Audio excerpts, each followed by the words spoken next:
Assalomu alaykum. Humoyun. Mana shu Jaychi mahallasi bankiraman. Bizda hozir imtiyozlar 2 turga bo'linyapti. Ayollarga ham bor, alohida, erkaklarga alohida. Ayollarga 23% dan 17 million so'mgacha sug'urta asosida 17 milliondan oshganiga kafillik asosida. 17 milliondan xohlasangiz kafillik sug'urta to'lovidan qilmayman-da, kafillik kreditlarimiz bor. Kreditlarimiz maqsadga kiradi. Tadbirkorlik qilmoqchi bo'lgan, lekin boshlanishiga mablag'i yetmagan fuqarolarga biz kreditlaymiz. Tadbirkorlik nima? Chorvomi, uyda dehqonchilikmi, ishlab chiqarishmi, hamma yo'nalishga bor. Kreditlarimiz. Keyin ayollarga 23%, erkaklarga 25%.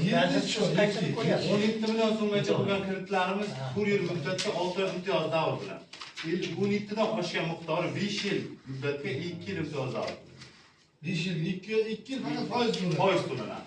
Bungacha hamma tadbirkorlik tushsa bo'ladi. Bo'lsa bo'ladi. Kerakli hujjatlar, bitta pasport, bitta ma'lumotnoma, mahallaning tavsiyanoma. Mahalla agentlik qilsalar, agentlikka beradi, men sipoyini o'tkazaman, bo'lsa bo'ldi, bo'lmasa bo'lmaydi.